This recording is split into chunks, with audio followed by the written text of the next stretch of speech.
आप देख रहे हैं श्री हरि कृपा आश्रम चैनल। संस्थापक स्वामी श्री हरि चैतन्य पुरी जी महाराज।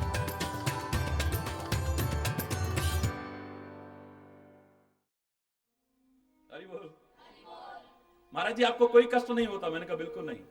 आपको यहां पर हमारी कोई गलती नजर नहीं आ रही? बिल्कुल नहीं आ रही है, हकीकत बता रहा हूं। आप खुद करके भी देख लेना तब भी नजर नहीं आएगी, क्योंकि मुझे अपनी मुस्कुराहट नहीं खोनी है। मुस्कुराते हुए आपको मुस्कुराहट का संदेश देना है। अगर गुस्सा आ गया तो मुस्कुराहट गायब, द्वेष भावना आ गई तो मुस्कुराहट, बोलो ना, बदले की भावना आ गई तो मुस्कुराहट, आपसे नफरत हो गई तो, अहंकार आ गया तो, यो नहीं है मुस्कुराहट गायब हो जाएगी। ये जो स्वाभाविक प्रसन्नता है ये गायब हो जाएगी सारी की सारी। मैं पहली बार में कहता हूं हाँ भैया 2 और 2 5। कई लोग कहते हैं महाराज जी आप 2 और 2 5 कैसे आपने स्वीकार कर लिया? मैंने कहा मैं जानता हूं, मैं कहूंगा 2 और 2 4 ये अड़ेगा, नहीं 2 और 2 5। फिर मैं नहीं भैया 2 और 2 4 होते हैं, नहीं 2 और 2 5 होते हैं।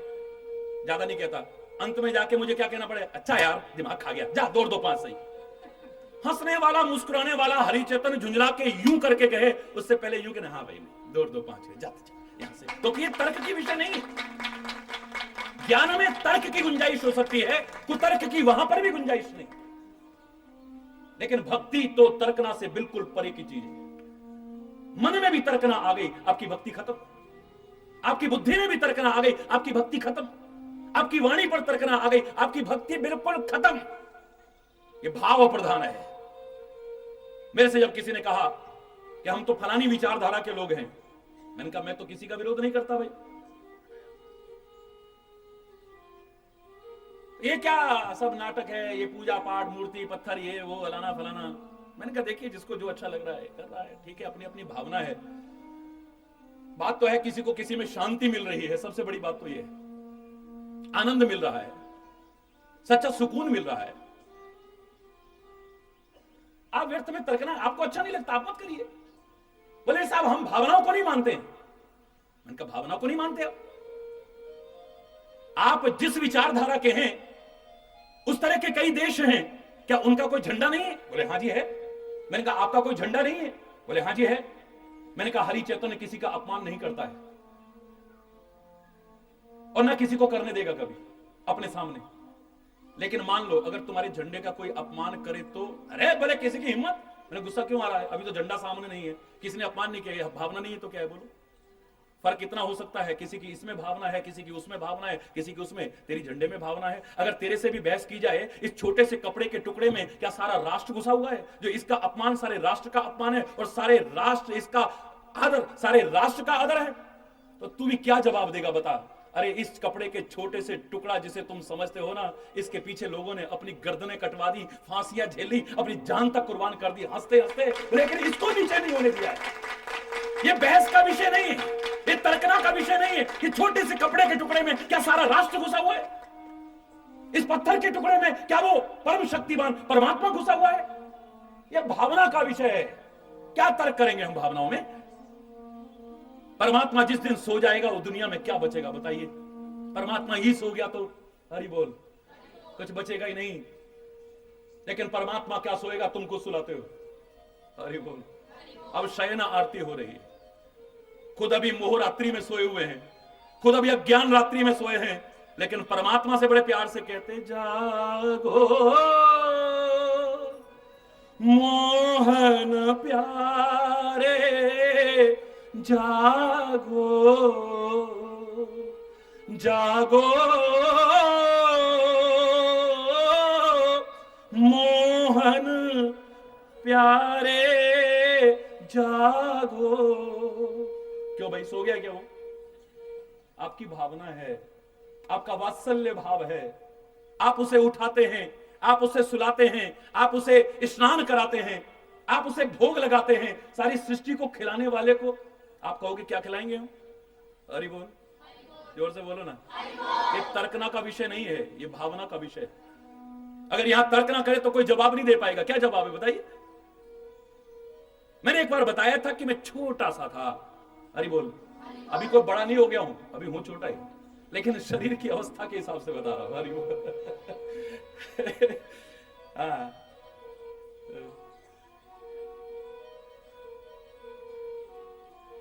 बहुत छोटी अवस्था थी तो नंदगांव से मंदिर का पुजारी आया, आकर के बोला महाराज जी, महाराज जी तो अब निकलता वही है, हरि बोल। तब तो लाला हमारी पूजा आ गई है तो तू जरूर आ जाइयो।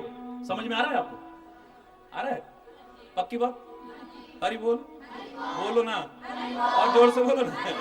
अरे लाला, मंदिर में आजकल हमारी सेवा चल रही है तो तू आ जाइयो जरूर। छोटा सा था मैंने कहा जरूर आ जाऊंगा। पहुंच गया मैं। प्रातः काल भगवान को जब उठाते हैं वहां से लेकर के रात्रि शयन आरती तक मैं पुजारी के साथ रहा। हरि बोल। रात्रि को जब शयन आरती हो गई, भगवान को विश्राम करा दिया, उसके बाद कपाट बंद करने से पहले बाहर निकलते हुए पुजारी ने क्या किया, एक कटोरे में 4 लड्डू मोटे मोटे रख दिए। हरि बोल। बालवत एक जिज्ञासा मन में पैदा हुई और मैंने पूछ लिया। मैंने कहा भैया पुजारी जी एक बात बताओ, एक बात बताओ कि ठाकुर जी जब सोए गए तो अब ये लड्डू कौन के काजे धर रहे हो भैया? मतलब ये जब प्रभु को विश्राम करा दिया तो अब लड्डू किसके लिए रख रहे हो आप? पुजारी एकदम से बड़ी तैश में आया, होएगा दुनिया को भगवान, होएगा दुनिया को ठाकुर जी। हमारा तो लाल आए, रात को उठ जाए और भूख लग जाए तो कहां ते मांगेगो, कौन ते मांगेगो, हम तो या हमारे दर्द है। अब बताइए, अब इसमें क्या तर्क करे व्यक्ति, क्या बहस करेगा आदमी? एक आदमी हरि बोल करते नाच रहा है, मगन है, उसके रोंगटे खड़े, आंखों से आंसू बह रहे, और तुम बहस करे हो हरि बोल करने से क्या हो जाएगा? लड्डू लड्डू कहने से क्या पेट भर जाएगा? बर्फी बर्फी कहने से क्या पेट भर जाएगा? आम आम कहने से क्या पेट, ऐसे राम राम कहने से क्या हो जाएगा? अब बहस करो, उसे आनंद मिल रहा है। हरि बोल। तुम्हें विषयों में आनंद मिल रहा है, जो आनंद नहीं है आनंद जैसा लगता है। अगर उसे प्रभु नाम में मिल रहा है तो बहस क्यों करते हो? ये तर्कना का विषय नहीं है, ये भाव प्रधान। जहां भी तर्कना आ जाएगी सोच लेना आपकी भक्ति, आपका प्यार, आपकी श्रद्धा सारी खत्म हो जाएगी। और जब जब ऐसा हुआ है तब हमें किसी महापुरुष की आवश्यकता पड़ती है, किसी जानकार की आवश्यकता पड़ती है जो हमारे संदेहों को दूर कर सके। अगर संशय पैदा हो गया है, मोह पैदा हो गया है, अज्ञान उदय हो गया है अर्जुन के मन में, तो कृष्ण के संदेश की आवश्यकता है। और संदेश का फायदा तब है बोलने का और सुनने का, जिस लिए वो संदेश दिया जा रहा है वो हमारे जीवन में देखने को मिल जाए। अगर मोह की निवृत्ति के लिए, अज्ञान की निवृत्ति के लिए, संशय की निवृत्ति के लिए श्री कृष्ण संदेश देते हैं, तो अर्जुन को अंत में कहना पड़ा है, हृदय से कहना पड़ा है, नष्टो मोह स्मृतिर्लब्धा। मेरा मोह नष्ट हो चुका है, मेरा भ्रम दूर हो चुका है, मेरा संशय दूर हो चुका है, मेरे अज्ञान सारा दूर हो चुका है, और जो मेरी स्मृति सोई हुई थी जागृत हो गई है। हे केशव, अब तो आपका नाम लेते हुए अपने कर्तव्य पथ पर आरूढ़ हो जाऊंगा। जिस उद्देश्य से सुनाया जा रहा है, व्यक्ति अपने कर्तव्य पथ पर आरूढ़ हो जाए तब तो फायदा है। अब महाराज जी यहां आए, व्यस्त कार्यक्रम में से समय भी निकाल करके आए, महाराज जी ने यहां बोला भी, आपने सुना भी, पर किस लिए सुनाया जा रहा है? हरि बोल। किस लिए सुना जा रहा है? ये भी तो जरूरी है। नहीं जरूरी? बोलो ना, ये जरूरी है ना। परमात्मा श्री राम से युद्ध भूमि में विभीषण ने कहा, मुझे संशय हो रहा है, आप कैसे जीतोगे इस बलवान वीर से? एक तरफ परमात्मा मानता है, लेकिन देखिए बुद्धि भ्रमित होगी। हरि बोल।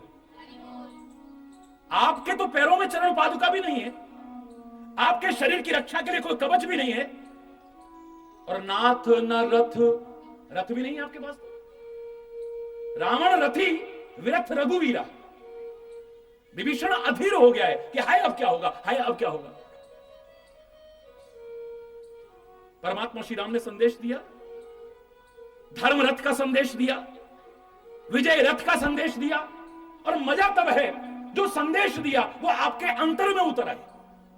आप सीप बन करके, कल जो तीसरा श्रोता बताया था, पहला श्रोता क्या बताया था बोलो? गरम तवे की तरह जिस पर प्रवचन का बिंदु गिरता है उड़ जाता है। दूसरा श्रोता था कमल पत्र की तरह, जिस पर प्रवचन का बिंदु गिरता है, टिकता है, लेकिन हवा में लुढ़क जाता है। तीसरा श्रोता सीप की तरह, जिसमें प्रवचन का बिंदु गिरता है, वो अपने अंदर समाहित कर लेता है और मोती बन करके उसकी कीमत को बढ़ा देता है। वही प्रवचन का बिंदु अलग अलग नहीं है, लेकिन इसके जीवन को अनमोल बना देता है। आप अपने अंदर उसे समा सकें। सुनने का मजा तब है, कैसे सुना जाए, पहले तो ये आना चाहिए ना। वही चीज है, हनुमान जी महाराज कथा सुना रहे हैं, लंका की वो बात याद करिए, जब पहली बार हनुमान जी गए। हरि बोल। पेड़ की ओट में, ऊपर पत्तों की ओट में छुपे हुए हनुमान जी कथा सुना रहे हैं, श्री राम कथा सुना रहे हैं। सुनत ही सीता कर दुख भागा, बोलो।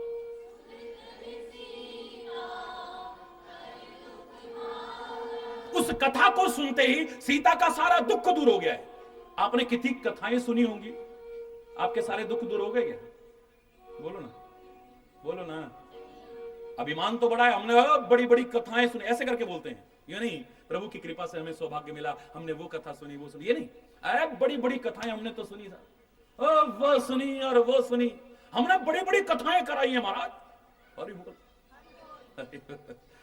और महाराज जी भी कह रहे हैं बड़े आराम से, हमने भी बड़ी बड़ी कथाएं की हैं, सुनी है, हरि बोल, करवाई हैं, लेकिन जीवन में उतारी या नहीं उतारी तो कोई लाभ मिलने वाला। यहां पर सुनने मात्र से सारे के सारे दुख दूर हो गए। जो परमात्मा श्री राम से विरह जनित दुख था वो भी दूर हो गया है। ऐसे लग रहा है कि राम ही आ गए अब तो। सुनाने का मजा भी तब है, ऐसे लगे कि बस प्रभु हमारे साथ ही हैं, हमसे दूर है ही नहीं है। हमें ऐसा लगने लगे कि परमात्मा तो हमारे बिल्कुल करीब है। और सुनने का मजा तब है जब, कैसे सुने, सीता जैसे सुन रही है, लागी सुने श्रवण मन लाई, लागे। सुनना चाहिए मन और श्रवण को लगा करके, खाली कान लगा करके नहीं, मन को भी। पता लगा मन तो वहां लटका हुआ है, हरि बोल। थोड़ी देर ध्यान वहां से हटा के यहां आओगे, तब आगे बढ़ोगे इधर, और वहीं रस्सी बंधी रही तो हरि बोल बोल रहा है। मथुरा में चौबे जी भांग पीने पे बड़े मशहूर थे, हरि बोल। बस धड़ाधड़ घोटे जा रहे हैं शाम को, और लगाया मोटा सा अंटा, हरि बोल। तो अचानक मन में आया कि चलो गोकुल चलते हैं। अब नशे में तो है, विश्राम घाट पर आए, आकर के नाव में बैठ गए। चार हैं और चारों नशे में बिल्कुल चूर हैं, चप्पू चला रहे हैं। एक जना थक गया तो भैया अब तू चला, दूसरा थक गया तू चला, तीसरा थक गया बोल तू चला, चौथा थक गया अब तू चला। फिर वो भी थक गया तो फिर पहले ने शुरू कर दिया। रात को 8 बजे बैठे थे नाव में, सुबह के 4 बज गए, हरि बोल। 4 बजे विश्राम घाट पर यमुना जी में स्नान करने लोग आने शुरू हो जाते हैं। जब लोग आए, उन्होंने आवाज लगाई, क्या बात है चौबे जी, अभी भांगना है उतरी का? चौबे जी पूछते, भैया तू गोकुल कब आयो? हरि बोल, तू गोकुल कब आयो भैया? बोले चौबे जी ये गोकुल ना है, मथुरा को विश्राम घाट है। अरे कहीं सवाल ही ना है, रात को 8 बजे के चले, हमारे तो हाथन में दर्द है को भैया, है हमारे तो हाथ देख कैसे कैसे हरे, कोई सवाल ही ना है, हम तो गोकुल के पास में होंगे, मथुरा ना हो सके। बोले ना है चौबे जी, जे मथुरा है, विश्राम घाट है, आंख खोल के देखो। यूं किया, बोले हैं रात को 8 बजे के चप्पू चला रहे, हमारे हाथ थक गए, इसने चलाया, इसने चलाया, इसने चलाया, इसने चलाया, फिर नंबर बदलते रहे हम, और अभी तक हम यहीं के यहीं। वो बोले चौबे जी रस्सी तो तुम्हारी अभी किनारे पर बंधी है, जब तक नहीं खोलोगे आगे बढ़ने वाले नहीं हो, रस्सी तो पहले खोल लो यहां से। अरे तो मन की रस्सी जो उधर बंधी हुई है उसे थोड़ी देर खोल के बैठना है यहां पे। जब तक नहीं बैठोगे तो हरि बोल है फिर महाराज जी भी सुनाते रहेंगे, हम भी सुनते रहेंगे, पर जो लाभ मिलना चाहिए उससे वंचित रह जाएंगे। लागी सुने श्रवण मन लाए, लागी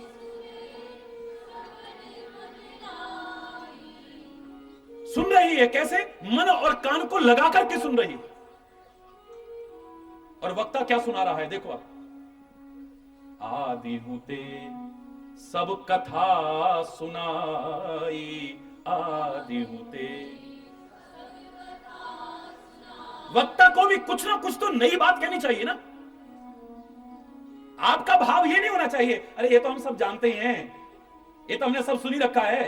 अरे हमारे राम परमात्मा मर्यादा पुरुषोत्तम श्री राम गुरु वशिष्ठ के आश्रम पर बैठ करके विद्या अध्ययन कर रहे हैं। तुलसी कहता है मेरे को तो आश्चर्य हो रहा है, खेल हो रहा है। जाके सहज श्वास श्रुतिचारी सो हरि पढ़ ये कौतुक भारी। जिसके श्वास मात्र से चारों वेदों का निरंतर उच्चारण चल रहा है, वो परमात्मा श्री हरि गुरु के पास पढ़ रहे हैं। और उन्होंने एक बार नहीं कहा गुरु जी क्या सिखाओगे, ये सब तो मैं जानता ही, मेरा नाम लेकर के तो तुम्हें ज्ञान मिलता है। हरि बोल, हरि बोल। आप मुझे क्या सिखाएंगे? विश्वामित्र के साथ गए तो तुलसी कहता है विद्या निधि कहूं विद्या दीनी, विद्या के भंडार को विद्या दी। अब विद्या के भंडार को कौन विद्या देगा बोलो?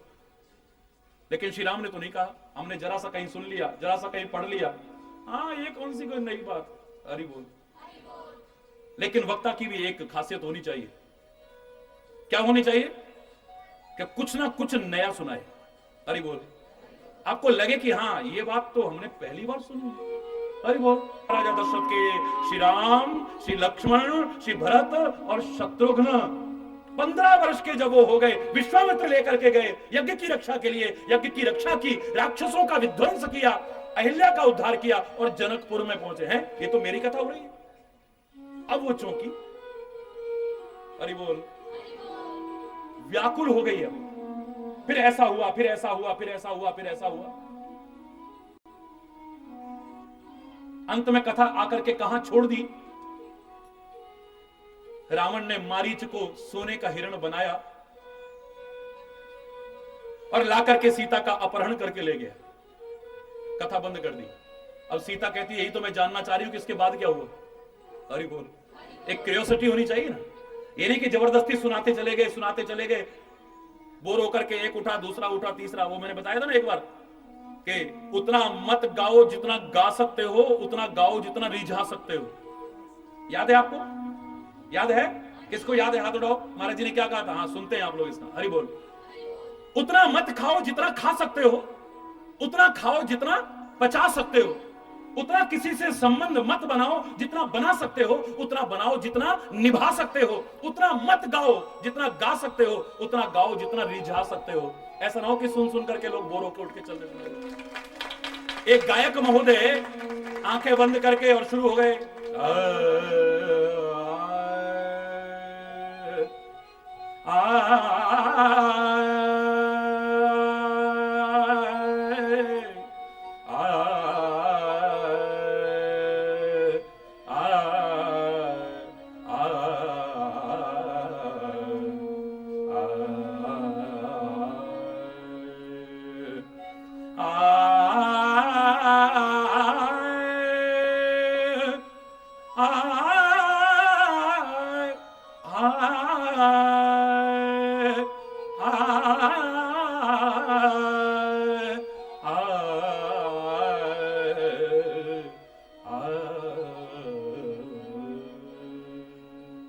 आंखें बंद है, बोले जा रहे हैं, बोले जा रहे हैं।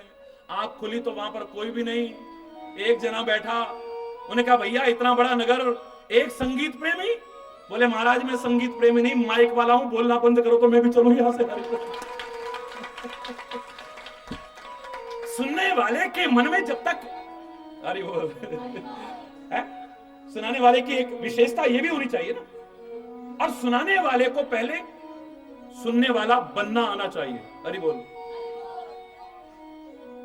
ऐसा मत सोचे कि महाराज जी को बोलने में ही आनंद आता है। कोई भी ऐसा नहीं आएगा, अभिमान से नहीं कह रहा, लेकिन मैंने जब यहां से आवाज सुनी तो मैं वहां से चल करके खुद आ गया। आपने देखा 5 बजे आना था, 4:30 बजे आ गया, क्योंकि इतना अच्छा प्रभु का नाम चल रहा है, चलो मैं भी सुनता हूं। अरे हमारे अगर हनुमान जी इतनी सुंदर कथा सुना रहे हैं, जिसे सुनकर के सीता का दुख दूर हो गया, तो हनुमान जी सुनने वाले भी कितने अच्छे जानते हैं आप। यत्र यत्र रघुनाथ कीर्तनम तत्र तत्र कृतमस्तकांजलिम बाष्पवारी परिपूर्ण लोचनम मारुतिम नमत राक्षसांतकम। जहां जहां भी श्री राम की कथा हो रही है, प्रभु का चरित्र गायन किया जा रहा है, सिर झुका करके, हाथ जोड़ करके, आंखों में जल भर के, रोमांचित शरीर से, गदगद कंठ से हनुमान जी वहां विराजमान होते हैं, हर जगह विराजमान होते हैं। इतने अच्छा श्रोता कोई मिलेगा बोले? कैसे सुनना चाहिए ये हनुमान जी से सीखो। परमात्मा शंकर जैसा परम ज्ञानी कौन होगा?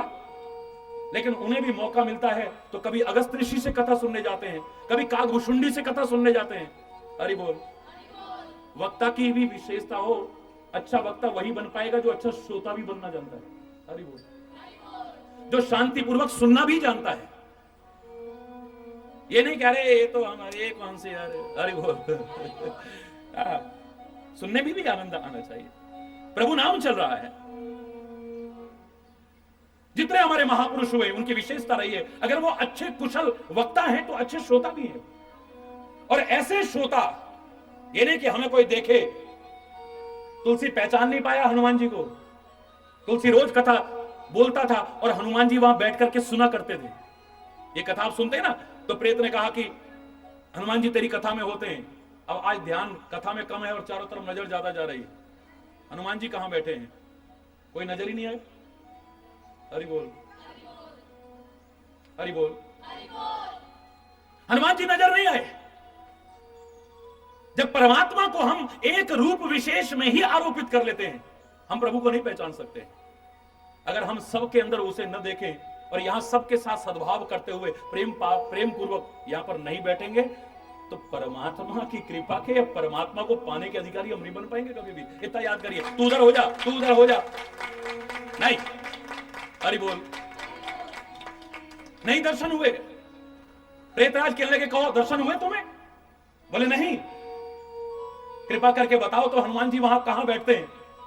बोले अंत में देखना कोढ़ी के रूप में अपने आप को छुपा करके बैठे होंगे। वो हनुमान जी बैठे होंगे। हनुमान जी के दर्शन हुए न हुए तो किस रूप में हुए? देखिए, सुनना भी जानता है। ये नहीं कह रहे ये तो हमारे कौन से यार। अरे बोल। सुनने में भी आनंद आना चाहिए। प्रभु नाम चल रहा है। जितने हमारे महापुरुष हुए उनकी विशेषता रही है, अगर वो अच्छे कुशल वक्ता हैं तो अच्छे श्रोता भी हैं। और ऐसे श्रोता, ये नहीं कि हमें कोई देखे। तुलसी पहचान नहीं पाया हनुमान जी को। तुलसी रोज कथा बोलता था और हनुमान जी वहां बैठ करके सुना करते थे। ये कथा आप सुनते हैं ना, तो प्रेत ने कहा कि हनुमान जी तेरी कथा में होते हैं। अब आज ध्यान कथा में कम है और चारों तरफ नजर ज्यादा जा रही है। हनुमान जी कहां बैठे हैं? कोई नजर ही नहीं आए। हरि बोल, हरि बोल। हनुमान जी नजर नहीं आए। जब परमात्मा को हम एक रूप विशेष में ही आरोपित कर लेते हैं, हम प्रभु को नहीं पहचान सकते। अगर हम सबके अंदर उसे न देखें और यहां सबके साथ सद्भाव करते हुए प्रेम पूर्वक यहां पर नहीं बैठेंगे, तो परमात्मा की कृपा के परमात्मा को पाने के अधिकारी हम नहीं बन पाएंगे कभी भी। इतना याद करिए। तू उधर हो जा, तू उधर हो जा, नहीं। हरि बोल। नहीं दर्शन हुए। प्रेतराज कहने लगे, कहो दर्शन हुए तुम्हें? बोले नहीं। कृपा करके बताओ तो हनुमान जी वहां कहां बैठते हैं? बोले अंत में देखना कोढ़ी के रूप में अपने आप को छुपा करके बैठे होंगे। वो हनुमान जी बैठे होंगे। हनुमान जी के दर्शन हुए न हुए तो किस रूप में हुए? देखिए, ऐसे शांत होकर के सुनते हैं। श्रोता अगर अच्छा हो तो वक्ता कभी भी गूढ़ ज्ञान को आपसे छुपा नहीं पाएगा, याद रखना। और वक्ता अगर अच्छा हो तो श्रोता का अच्छा श्रोता हो, उसका संशय दूर ना हो जाए, उसके हृदय में परमात्मा के प्रति सच्चा प्यार पैदा ना हो जाए, श्रद्धा पैदा ना हो जाए, आस्था पैदा ना हो जाए, मानवता और नैतिकता और राष्ट्रीयता उसके अंदर जागृत ना हो जाए, चारित्रिक बल का विकास ना हो जाए, ऐसा हो नहीं सकता है।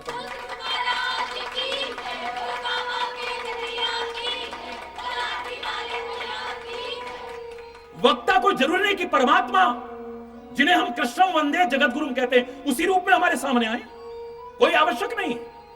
व्यास जी के रूप में आ सकते हैं, तुलसी के रूप में आ सकते हैं, किसी भी महापुरुष के रूप में आ सकते हैं वो। लेकिन हमें पहले सुनने वाला बनना आना चाहिए। और कल मैंने आपको बताया, आप कहते हैं हमने बड़ी कथाएं सुनी, ऐसे सुनी कोई? श्रोता बोलो, सुमति, सुशील, शुचि, कथा रसिक, हरिदास, पाए उमा, अति गोप्यमपि, सज्जन करही प्रकाश। ऐसा श्रोता कभी बनने की कोशिश की हमने? अगर आप हैं तो मैं आपके दर्शन करके धन्य हूं। अगर ऐसा एक भी श्रोता ऐसा मिल जाए, एक भी काफी है, लाखों की भीड़ में। कैसा? सुमति, अच्छी मति वाला होना चाहिए। आप अपनी मति को अच्छा समझो, इतने से नहीं चलेगा। दूसरे लोग आपको बुद्धिमान समझे, इतने से नहीं चलेगा। कसौटी पर खरे उतरने चाहिए आप। आपको अपने हितैषी अच्छे लगते हैं कि नहीं लगते हैं? आपके शत्रु आपको कई मित्र जैसे तो नहीं लगते हैं? जो आपके जीवन को कुमार्ग पर ले जाने की कोशिश कर रहे हैं, जो बर्बाद करने की कोशिश कर रहे हैं, वो आपको अपने हितैषी तो नहीं लगने लगे कहीं? वो तो मेरा लंगोटिया यार है। कैसे? बोले रात को साथ बैठ के पीते ना हम लोग। अरे बोल, ऐसे लोग अगर यार हैं तो सोच लेना सुमित नहीं, अभी तुम्हारी कुमति है, सब कुछ बर्बाद हो जाए। और कुमति यानी विपरीत बुद्धि कब पैदा होती है? विनाश काले विपरीत बुद्धि, जब विनाश का समय करीब आता है। कोई जरूरी नहीं कि जीवन के विनाश का, हमारी बुद्धि के विनाश का समय करीब आता है, हमारे चरित्र के विनाश का समय करीब आता है, हमारे अच्छे व्यवहार के विनाश का समय करीब आता है, हमारी अच्छी वाणी नष्ट होने वाली होती है, हमारी अच्छी भावनाएं नष्ट होने वाली होती है। तब हमारी विपरीत बुद्धि पैदा होती है। हमें अपने हितैषी बुरे लगने लगते हैं क्योंकि वो भलाई की बात करते हैं ना। अब भलाई के लिए कई बार कड़वा भी बोल जाते हैं। डॉक्टर की क्रिया को पहचान जाएंगे हम लोग कि डॉक्टर अगर मीठी गोली दे रहा है तो हमारी भलाई है, कड़वी गोली दे रहा है तो हमारी भलाई है, चीरा लगा रहा है तो हमारा दुश्मन नहीं है। मैं उन भेड़ियों की बात नहीं कर रहा जो डॉक्टर के रूप में, अरे बोल, ऑपरेशन के बहाने किडनियां तक निकाल लें। मैं उन भेड़ियों की बात नहीं कर रहा जिसे डॉक्टर कहते हैं, जो भगवान का रूप है, उसकी बात कर रहा हूं।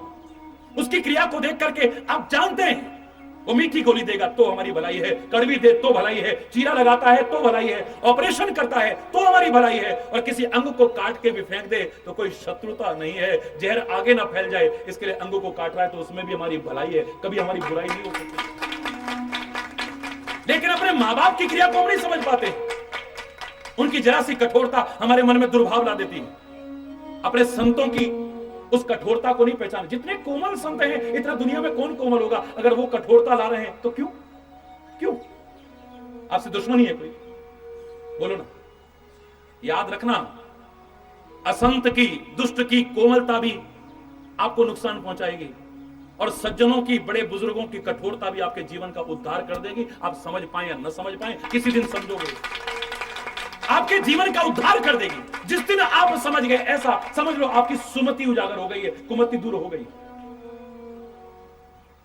हनुमान जी जैसे जो शांत होकर के बैठे हुए थे, जामवंत ने कहा, का चुप साध रहे हो बलवाना, पवन तनय बल पवन समाना। अरे उठो हनुमान, तुम कौन हो? तुम पहचानो अपने आप को। तुम्हारी शक्तियां सारी सोई हुई है, उन्हें जगाओ जैसे हमारी सबकी सोई हुई है। अरे बोल। जामवंत मार्गदर्शक बनता है, शक्तियों को जागृत करता है, और इतनी शक्ति जागृत होती है। चुपचाप बैठा हुआ हनुमान अब कहता है, समुद्र नीले ही नागों सागर खारा, इस खारे सागर को तो मैं खेल खेल में पार कर जाऊंगा, और तुम सीता की खबर की बात कर रहे हो? सहित त्रिकूट रावण ही मारी,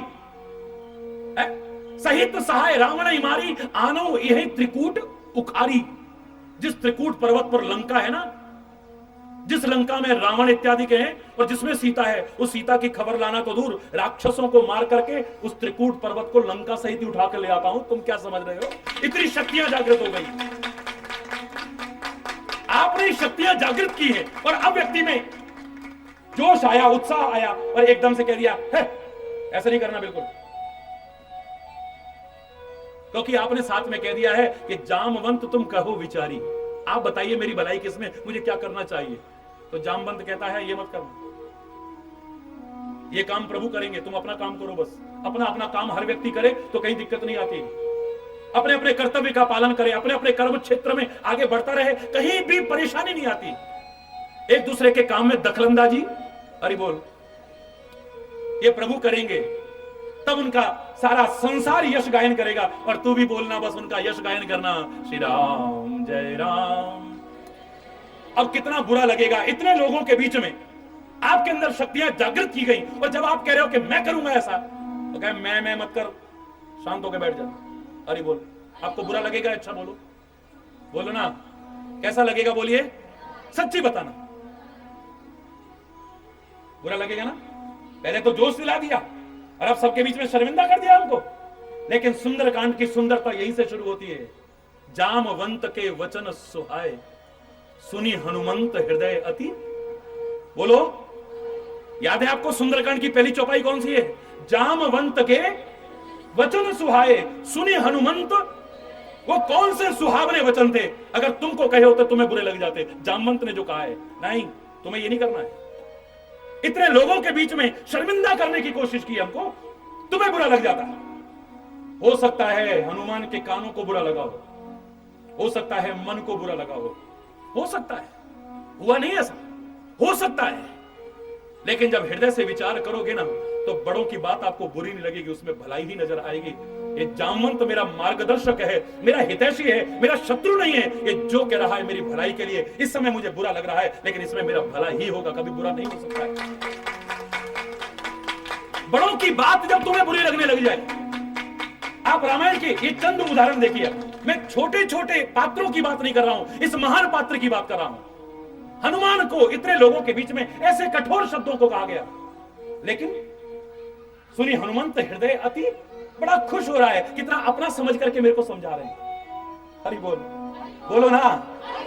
अगर ऐसा ना होता तो मैं हनुमान को कभी ना कहता, कुमति निवार सुमति के संगी। तुम्हारी कुमति दूर हो चुकी है, तुम्हारी सुमति जागृत हो चुकी है, मैं कभी भी कहने को तैयार ना होता। जिसको बड़ों की बात बुरी लगने लगी, जिसे अपने बड़ों की, अपने हितैषियों की बात बुरी लगने लग जाए, वो कभी भी सुमति वाला नहीं हो सकता है, वो बोलिए कुमति वाला होगा। एक बात बताओ, रामायण आप लोग पढ़ते ही हैं, कथा सुनते ही होंगे। मैं कथा सुनाने नहीं आया, मैं तो आपसे बातचीत करने आया हूं। हरि बोल, बोलो ना। अनुसुईया के पास सीता जी बैठ करके उपदेश सुनने लगी थी ना, आपने सुना है? किस किस को पता है? हाथ उठाओ। अत्रि के आश्रम में, बहुत अच्छी बात है, धन्यवाद। अनुसुईया, सती अनुसुईया। सती का तात्पर्य ये नहीं होता है जो जल करके राख हो जाए पति के साथ में, ना ना ना, ये परिभाषाएं हम लोगों ने गलत कर दी, ये विकृतियां अपनी संस्कृति में लाने की कोशिश की है। सती का तात्पर्य वो है जो अपने सतीत्व की रक्षा करने की कोशिश करती है और अपने धर्म के अनुसार चलती है, अपनी मर्यादाओं का पालन करती है, अपनी इंद्रियों को नथ के रखती है, अपने सतीत्व की रक्षा करती है। तो भगवान भी उसका बच्चा बन करके ना आ जाए, भगवान भी उसके सामने बोना ना हो जाए। तो ऐसा देखिए, भगवान भी उसके सामने बोना हो जाए, भगवान भी बोना हो जाएगा उसके सामने, छोटा बन जाएगा, नन्हा बालक, अर्थात बोना हो जाएगा उसके सामने। सती का इतना महत्व है, सतीत्व का इतना महत्व है। सती अनुसुईया के पास बैठ करके सती सीता कथा सुन रही है, उनके उपदेश सुन रही है। हरि बोल।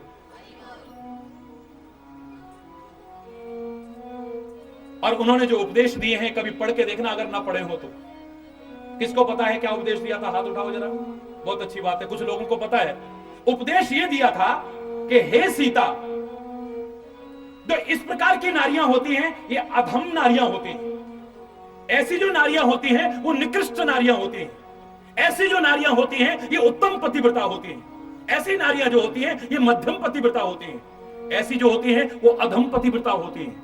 ऐसी औरतें तो निकृष्ट होती हैं जो क्षण के सुख के लिए अपने सैकड़ों करोड़ों जन्मों का सारा नाश करके रख देती हैं, रौरव नरकों में सड़ती रहती हैं।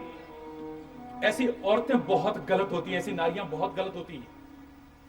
आपको अकेले में बैठा करके अगर कोई ऐसे सिखाने लगे, आपको कैसा लगेगा? बोलो, सच्ची बोलो, झूठ मत बोलना, झूठ मत बोलना। अकेले में बैठा करके कोई बुजुर्ग आपको यह समझाने लगे कि ऐसी स्त्रियां नरकों में सड़ती हैं, ऐसी और स्त्रियां जन्म जन्म में दुख पाती हैं, ऐसी स्त्रियां बड़ी नीच होती हैं, अधम होती हैं। आपको अगर अकेले में कोई बुजुर्ग आदरणीय समझाने की कोशिश करे, आपको कैसा लगेगा? बोलो, है अच्छा लगेगा? जोर से बोलो ना। सच सच बोलो सारे, बुरा लगेगा ना? आप कहोगे किसी ने हमारे खिलाफ भड़का तो नहीं दिया इनको कोई गलतफहमी पैदा कर दी? आप हट यही कहोगे सीधे सीधे। बिल्कुल गलत तरीके से आपके सामने छवि प्रस्तुत की गई है हमारी। हरि बोल। ऐसे ऐसे शब्द, लेकिन तुलसी कहता है सुनी सीता परम सुख माना,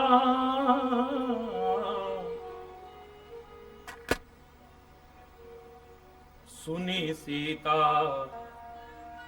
परम सुख माना। सीता ने सुनकर के परम सुख को प्राप्त किया है। जब कोई ऐसा कहे तो आप विचार कीजिए, ये जो कहा जा रहा है ये गलतियां कहीं हमारे अंदर है तो नहीं? मूर्ख व्यक्ति अड़ता है, समझदार नहीं अड़ता है। अगर कोई बड़े बुजुर्ग कह रहे हैं तो जरूर कोई बात होगी ना। ये गलती कहीं हमारे अंदर है तो नहीं? अगर कहा जा रहा है और नहीं है तो भी कह रहे हैं तो भी बुरा मत मानो। हो सकता है भविष्य के लिए सतर्क किया जा रहा है, क्योंकि सीता ने लंका में रहना है, वहां इससे कुछ गलत ना हो जाए, ये अपने सतीत्व की रक्षा कर सके। अनुसुईया तो दूरगामी देखती है, भविष्य को देख रही है, उसके लिए भी उपदेश देने की कोशिश कर रही है। समझदार व्यक्ति कभी बुरा नहीं मानता है। वो कहता है कि आंवले का खाया और बड़ों का कहा, ये बाद में पता चलता है। अरे बोल। आंवला शुरू में खाओगे तो खट्टा लगता है, लेकिन जब उसे चबाते रहो, उसका रस सारा ले जाओ, छूंछ बचे, फिर पानी पियो, मिश्री की मिठास भी फीकी ना पड़ जाए तो मुझसे कहिएगा। ये शुरू में लगता है। जब बड़े बुजुर्ग हमें कठोर शब्दों का इस्तेमाल करते हैं, लेकिन मैंने आपसे कहा था बड़ों की कठोरता में भी आपकी भलाई है। लेकिन दुष्ट व्यक्ति अगर कोमलता भी अपना रहा है तो भला मत समझना। वो आपको सम्मान भी दे रहा है तब भी अपना भला मत समझना। वो आपको मीठा बोल रहा है तो भी आप अपना हित मत समझिएगा उसको। और उदाहरण दिया था मैंने, याद होगा आपको, एक छोटा सा मच्छर हर जगह पे मिल जाता है। जैसे भगवान सर्वव्यापक है, आजकल मच्छर भी सर्वव्यापक है। हरि बोल। क्योंकि अच्छे बुरे हर जगह है ना। हरि बोल। इससे दो चार हाथ तो सबके हो गए होंगे, नहीं हुए? हो जाते हैं ना। हरि बोल। जय जय नारायण नारायण हरि हरि। हाथ ऊपर करके जय जय नारायण नारायण हरि हरि। जय जय नारायण नारायण, जय नारायण नारायण हरि हरि। ऊपर। जय जय नारायण नारायण हरि हरि। जय जय नारायण नारायण हरि हरि। जय जय हरि बोल। जय जय नारायण नारायण हरि हरि। जय जय नारायण नारायण हरि हरि। ऊपर। जय जय नारायण नारायण हरि हरि। जय जय नारायण नारायण हरि हरि। जय जय नारायण नारायण हरि हरि। जय जय नारायण नारायण हरि हरि।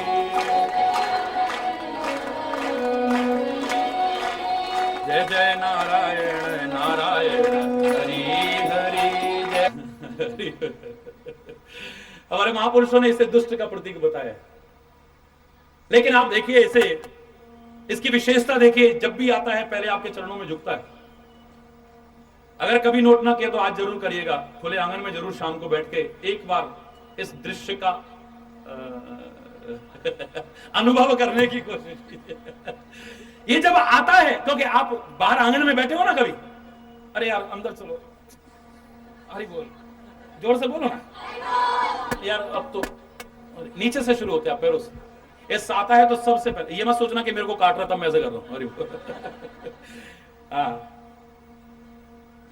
सबसे पहले आपके चरणों में झुकता है, उसके बाद आपकी परिक्रमा लगाता है, आपको सम्मान देता है, आपके चारों ओर घूमता है, और फिर कान में आके बड़ा मीठा बोलता है। अरे आपके चरणों में झुकता है, आपको सम्मान देता है, आपकी परिक्रमा लगाता है, आपके कान में मधुर संगीत छेड़ता है, लेकिन जहां मौका लगता है काट करके आपको रोगाणु देने की कोशिश करता है, आपको बीमारियां फैलाने की कोशिश करता है। ये चाहे आपके पैरों में भी झुके, चाहे आपको इज्जत भी दे, चाहे आपको मीठा भी बोले, लेकिन आपका भला नहीं करेगा, आपका बुरा करके जाएगा, याद रखना। किसी नाग को, खतरनाक नाग को अगर अपने पैरों में झुकते देखो तो अहंकार मत करना कभी। मेरे प्यारे बच्चों, मेरे भाइयों, मेरी बहनों, अकड़ मत जाना है। बड़ा देखो कितना खतरनाक नाग बनता था, झुक गया ना हमारे पैरों में। ये अगर झुकेगा भी तो तुम्हारा जीवन लेने वाला होगा, तुम्हें जीवन देने वाला नहीं होगा। ये तुम्हारे पैरों में झुकेगा तो भी तुम्हारा नुकसान करेगा, कभी तुम्हारा भला नहीं करेगा। दूसरे आपको चाहे सम्मान दे दे, चाहे आपके साथ मीठा व्यवहार करे, मधुर व्यवहार करे, तब भी आपका भला नहीं कर सकता है। लेकिन संत, सज्जन, बड़े बुजुर्ग ये कठोरता भी अगर कभी अपना ले तो सोच लेना, ये आपका कभी बुरा नहीं कर सकते, आपका भला ही चाहते हैं।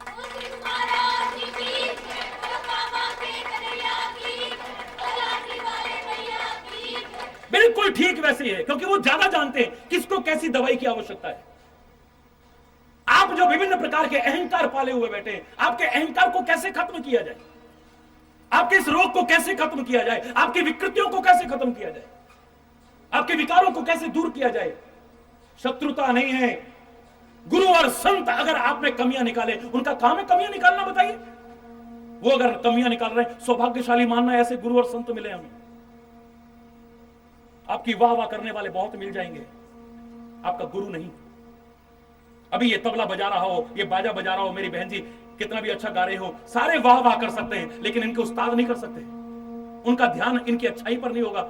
ये कमी देख, तूने यहां गलती की, अरे बोल। आप कहोगे वाह गुरुजी हमसे जलते हो क्या, इतनी तालियां बज रही थी, आपको बुरा लग गया होगा, अरे बोल। क्योंकि गुरुजी जानते हैं अगर ये कमी और इसकी दूर हो गई तो इसके लिए तालियां और ज्यादा बजेंगी। अगर कोई जानकार बैठा होगा तो इसके लिए और कोई, वो किसी शत्रुता के कारण कमियां नहीं निकाल रहे। बोलिए, अगर उस्ताद कमियां निकाल रहा है, किस लिए निकाल रहा है? इसमें ये कमी और दूर हो जाए, इसमें और निखार आ जाएगा, इसकी कला का और निखार हो जाएगा। उसका ध्यान इसकी अच्छाई पर नहीं होगा, इसकी कमी पर होगा। किस लिए? दुश्मन है ये। अरे दुनिया तुमसे ईर्ष्या कर सकती है, लेकिन गुरु और संत तुमसे ईर्ष्या करेंगे? तुम्हारे बढ़ते हुए जीवन को, तुम्हारे अच्छे जीवन को देख करके खुश होते हैं। एक यही तो है जो निस्वार्थ भाव से आपसे प्यार करते हैं दुनिया में, वरना प्यार नाम की चीज आपको देखने को नहीं। एक बार करके तो देखो। दुनिया की बातें मैं नहीं करता, मैं तो अपनी बात करता हूं। इतनी बंजर भूमि नहीं है ये, परमात्मा की कृपा से। इसमें प्यार का एक बीज बो करके देखना कितना गुना होकर के आपको मिलता है। आजमा करके देख लो, अनंत गुना होकर के मिलेगा आपको प्यार। आप एक बूंद गिराओगे, तुम्हें सागर ना मिल जाए तो मुझसे कहिए। संत और गुरु आपसे प्यार करते हैं, आपके बड़े बुजुर्ग आपसे इतना आपका हित चाहते हैं, हमेशा कभी बुरा नहीं चाहते आप। अरे वो जितना खुश होते हैं आपकी तरक्की देख करके। मैंने एक बार अपनी एक कल्पना सुनाई थी। विवेकानंद जब अमेरिका में, शिकागो में भारत के नाम का डंका बजा रहा था, शरीर से उस समय रामकृष्ण परमहंस इस दुनिया में नहीं थे जो उसके गुरु थे। हरि बोल। लेकिन गुरु कभी दूर नहीं होता हमसे, जैसे परमात्मा कभी दूर नहीं होता, गुरु भी नहीं होता है। संसार के हर व्यक्ति को अनित्य कहा होगा, लेकिन गुरु को नित्य कहा है। वंदे बोधमयम नित्यम गुरुम शंकर रूपिणम यमाशतो हि वक्रोपि चंद्रः सर्वत्र वंदते ब्रह्मानंदम परम सुखदम केवलम ज्ञानमूर्तिम द्वंद्वातीतम गगन तत्तमस्यादिलक्ष्यम एकम नित्यम विमलमचलम सर्वदी साक्षीभूतम भावातीतम त्रिगुण रहितम सद्गुरुम तम नमाम्यहम्। एकम है, जैसे परमात्मा एक है, ऐसे गुरु भी एक है। जैसे वो नित्य है, ऐसे गुरु भी। ये शरीर से चाहे आपके बीच कभी न दिखे, पर कभी मत सोचना कि गुरु हमसे दूर हो गया। गुरु हमेशा तुम्हारे साथ रहता है, क्योंकि गुरु शरीर नहीं है, गुरु ज्ञान है, गुरु उपदेश है, जिसका कभी नाश हो ही नहीं सकता है। हो सकता है कभी नाश। ये जो बोला जा रहा है ये मत सोचिए ये खाली आप सुन रहे हो, ये रिकॉर्ड हो रहा है और पूरे विश्व में जाएगा। और विश्व की बात छोड़िए, यहीं से वातावरण की कितनी परतों को पार करता चला जाए, चाहे ये कभी नष्ट नहीं होने वाला है। क्योंकि मैं जो बोल रहा हूं ये अक्षरों से मिलकर के बना है, और अक्षर का तात्पर्य है जो कभी क्षरण हो, जो कभी नष्ट न हो। अरे बोल, ये कभी नष्ट नहीं होता है। तभी वैज्ञानिक कोशिश कर रहे हैं कि अगर श्री कृष्ण ने अपने मुख से गीता का उच्चारण किया है यंत्र ऐसे बना लिए कि वातावरण की कितनी भी परतों को पार करके चला गया हो, वो कहीं ना कहीं मौजूद होगा, हम उसे एक दिन पकड़ करके दिखा देंगे। अभी 5,500 वर्ष हुए, कोई बहुत लंबा समय नहीं है। वैज्ञानिकों के दृष्टिकोण से 5,500 वर्ष कोई बहुत पुराना समय नहीं है। उसे कहीं ना कहीं पकड़ करके, क्योंकि ये शब्द कभी नष्ट नहीं होता है। तभी कहते हैं कुछ ऐसा बोलो जिससे वातावरण अच्छा बने। आप प्यार की भाषा बोलोगे, एक अलग वातावरण बनेगा। क्रोध की बोलोगे, अलग वातावरण बनेगा। इस वाणी का कितना प्रभाव है। बिल्कुल निर्बलों में जान फूंक देती है यही वाणी, अशक्तों को सशक्त बना देती है यही वाणी, और किसी के मनोबल को गिराने का भी काम करती है यही वाणी। हरि बोल, बोलो ना, जोर से बोलो ना, जोर से। ये वाणी तो है, एक सेकंड में नफरत पैदा कर देती है, एक सेकंड में प्यार पैदा कर देती है। लोग ऐसी ऐसी कविताएं बोलते थे, लोगों में जान आ जाती थी, और जो अंग्रेजों से डरते थे वो अंग्रेजों का मुकाबला करने को तैयार हो जाते थे। अरे बोल, यही तो था। शब्द का तो इतना प्रभाव है, क्योंकि शब्द भी ब्रह्म है, अक्षर से मिलकर के बनता है, और अक्षर ब्रह्म है। जैसे परमात्मा कभी नष्ट नहीं होता, ऐसे अक्षर भी कभी। तभी तो कहता हूं मैं, सच्चा योगी वही है जिसे सब कुछ जोड़ना आ जाए। योगी वो नहीं जिसे घर बार छोड़ करके संन्यास लेकर के ऐसे वस्त्र पहन ले, भगवे या श्वेत वस्त्र पहन ले, जटा बढ़ा ले या सिर मुंडवा ले। आपने क्यों बढ़ाया? आवश्यकताओं को सीमित करना उद्देश्य है। इसका उद्देश्य क्या है? बोलो ना। ये बढ़ाने से भगवान नहीं मिलने वाले, मैं भी जानता हूं। मुड़ाने से भगवान मिलने वाले, बोलो ना जोर से। इसका उद्देश्य संतों महापुरुषों का यह था, आवश्यकताओं को जितना सीमित किया जाए, क्योंकि आवश्यकताओं का कोई अंत नहीं है, कामनाओं का कोई अंत नहीं है, वैर विरोध का कोई अंत नहीं है, घृणा का कोई अंत नहीं है। जितना बढ़ाते जाओगे बढ़ती चली जाएंगी। सादगी को अपनाना है, ठीक है। समाज में रह रहे हैं तो वस्त्र पहनना है जैसे तैसे, बस ठीक है भाई। अब कोई दर्जी के पास जाने की आवश्यकता नहीं है, एक डाल लिया ऊपर, एक नीचे डाल, छुट्टी है। रोज रोज 22 साल तो मेरे को कटाए हुए हो गए। हरि बोल। वो घुंघराले हैं ना, जोर से खींचो, उलझे होते तो टूट जाते हैं अपने आप ही। इतने थे, अब इतने रहे। हरि बोल, जोर से बोलो ना। आने की खुशी नहीं थी, जाने का गम नहीं है, और बिल्कुल भी ना रहेंगे तो भी चलेगा। हरि बोल, हरि बोल।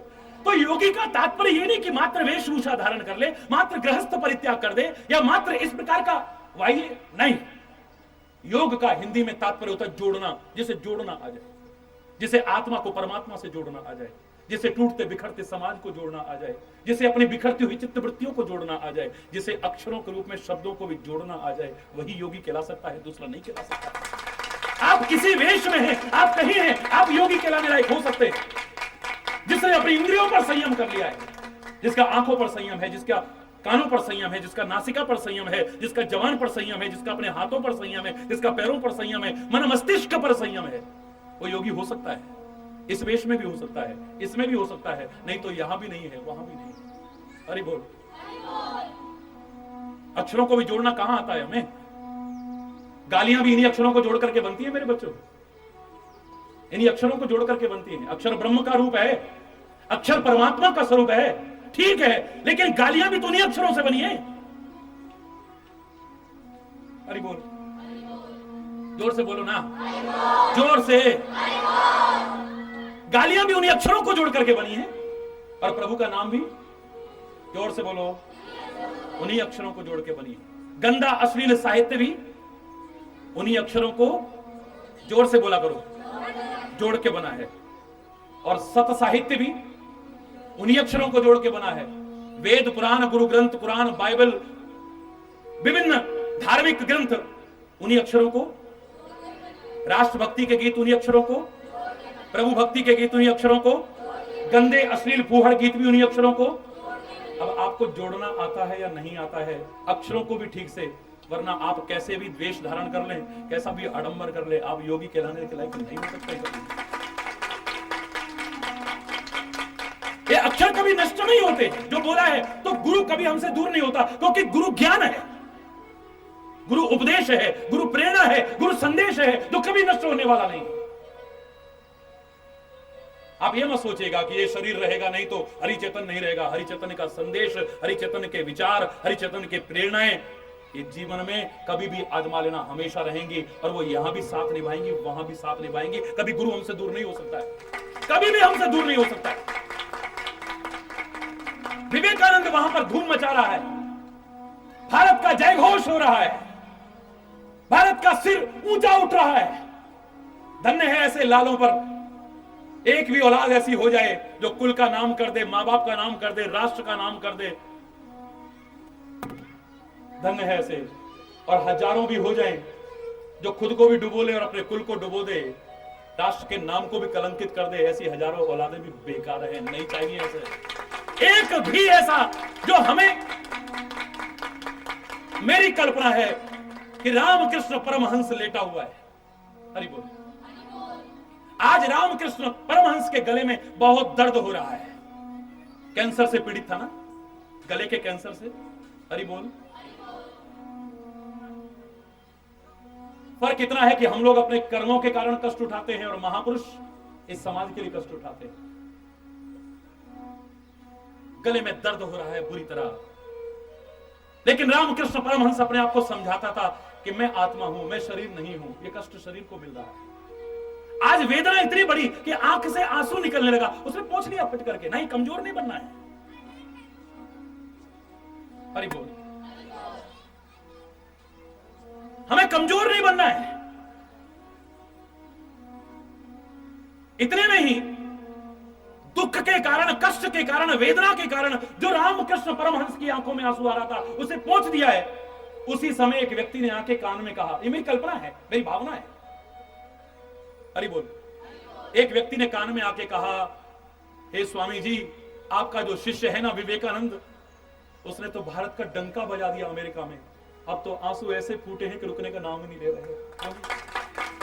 आंसू तो अब आ रहे हैं, लेकिन अब दुख के आंसू नहीं, अब खुशी के आंसू हैं। तुम्हारी तरक्की देख करके गुरु प्रसन्न हो सकता है, ये दुनिया ईर्ष्या कर सकती है।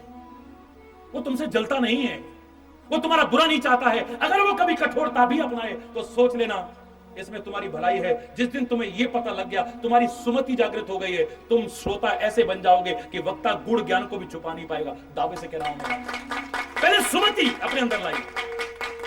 कुमति जिसे विपरीत बुद्धि कहते हैं, जो विनाश के समय करीब आती है, उसे दूर कीजिए पहले। कुमति निवार सुमति के संगी बनिए।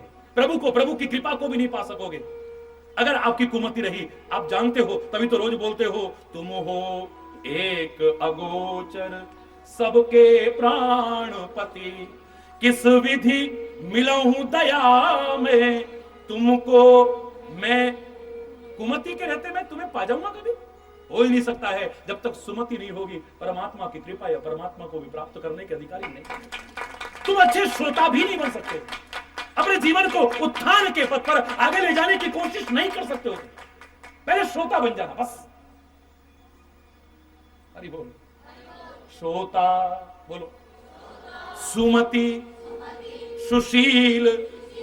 चलो कोई बात नहीं, कोशिश करूंगा एक आध बीज बोने की।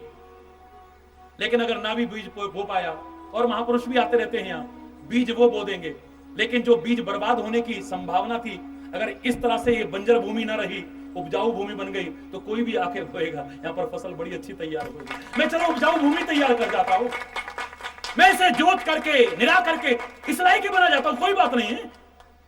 कोई आवश्यक तो नहीं है कि बीज भी बोया जाए। बोऊंगा, सद्भावना का बीज बोऊंगा, प्यार का बीज बोऊंगा। हर जगह बो रहा हूं तो यहां क्यों नहीं बोऊंगा मैं? लेकिन न भी बो पाया तो कम से कम अगर आपने ध्यान से सुन लिया तो उपजाऊ भूमि तो बन जाएगी, बंजर नहीं रहेगी। अब कोई भी आकर के बोएगा, उसकी मेहनत बेकार नहीं जाएगी यार। श्रोता बोलो, सुमति, सुशील, शुचि।